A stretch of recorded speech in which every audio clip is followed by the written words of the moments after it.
Brushing aside criticism of his administration's response to Hurricane Maria, President Trump visited Puerto Rico on Tuesday, hailing the recovery effort as an amazing job by first responders, telling officials they should be proud of a death toll that stood in double digits instead of thousands. Nearly 2 weeks after the Category 4 storm raked the island, Trump, making his fourth visit to a hurricane zone in a month, lavished praise on local officials who spoke highly of him, while taking a veiled swipe at San Juan's mayor, who had previously characterized initial recovery efforts as ineffective. In a televised meeting with officials in a hangar at Munez Air National Guard Base, Trump struck an upbeat note about progress made since the storm struck on September 20, knocking out the power grid, snatching away cell phone service, isolating dozens of rural communities and leaving hundreds of thousands scrambling for food, water, medicine, cash and gasoline.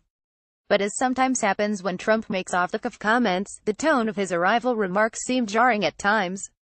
He made an oddly jovial reference to the cost of the recovery effort, telling assembled officials, "I hate to tell you, Puerto Rico, but you threw our budget a little out of whack." The president, who has previously drawn attention to the island's crippling debt and faltering infrastructure, then added, "But that's fine." Trump also referred favorably to the official death count on the island, 16, but expected to rise, by comparing it to the fatality toll when Hurricane Katrina hit New Orleans in 2005, killing an estimated 1,800 people, 16 people certified versus in the thousands. He said. "You can be very proud." Puerto Rico Gov. Ricardo Rossello later announced that the number of deaths connected to the storm had risen from 16 to 34. 19 of the 34 were a direct result of the storm, the rest indirectly connected to the hurricane. Some residents welcomed Trump's visit as a sign that more aid was on the way, but were disturbed by earlier comments seen as disparaging of Puerto Ricans and their local leaders. "He needs to see the devastation. He needs to put his own thoughts and politics aside," said Davinia Marin, 55, whose home flooded during the storm. Earlier in the day, Rossello had pointed to nascent signs of recovery, but said he would seek to convey the enormous scope of the disaster to the visiting president. "We need more help," the governor told reporters in San Juan as Trump was en route. "It's 3.4 million U.S. citizens who we need to get that water, that food. We still need to do a lot more." At Calvary Chapel Church, Trump handed out supplies, drawing some smiles when he lobbed packaged paper towels into a cell phone camera-wielding crowd. "The job that's been done here is really nothing short of a miracle," he said. Some who hadn't gotten close to the president, though, worried whether he had gotten a message of urgent need. Efrain Rivera, 43, employed by the Public Works Department in the hard-hit coastal city of Yabucoa, said he knew of half a dozen elderly people whose deaths he considered an indirect result of the storm. "We have received very little aid," he said. "We are working to recover ourselves.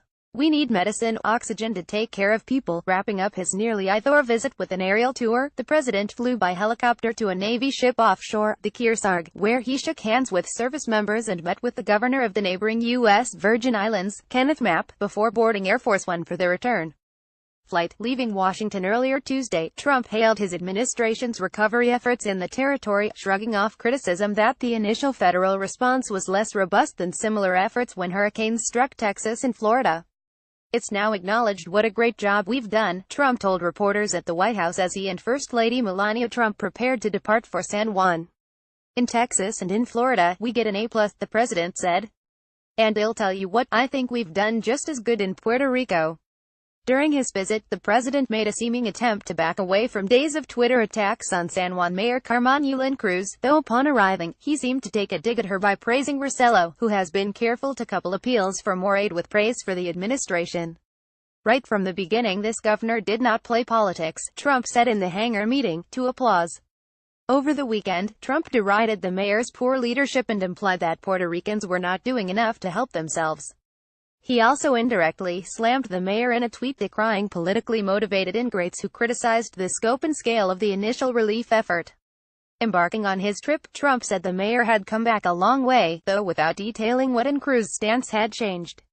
The mayor, who has made no direct response to Trump's Twitter attacks, was among those who shook hands with the president on his arrival, but she was not invited to speak during his initial talks. Cruz said she met with Trump, along with the mayors of Ponce and Guaynabo, but said she wished he had seen more of the island's devastation. She said FEMA was slow to respond and the agency expected those applying for assistance to use the internet. "Although many lack electricity, they need to adapt to the reality of the situation," Cruz said. "We're talking about life and death. It's an American value to come to the aid of those in need. She urged Puerto Ricans to contact members of Congress to urge them to support an aid package for the island. This has to do with people who are hungry, who need dialysis. There is a moral imperative to help Puerto Rico. Federally directed aid to Puerto Rico and the U.S. Virgin Islands has dramatically picked up in recent days. But critics point to initial slowness in waiving the Jones Act, which restricts foreign-flagged shipping in U.S. waters, coupled with a delay in appointing an on-the-ground military commander to coordinate relief and a lag in dispatching a Navy hospital vessel, the Comfort.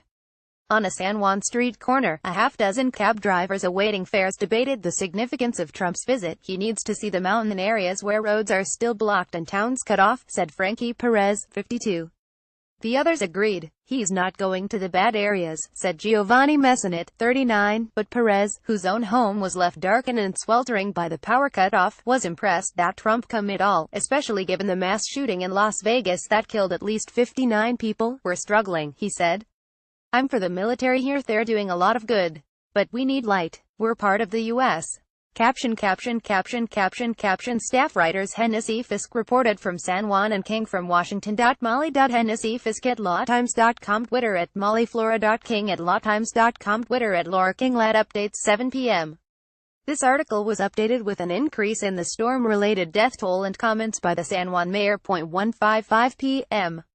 This article was updated with more details, quotes, and Trump's departure. 12:05 a.m.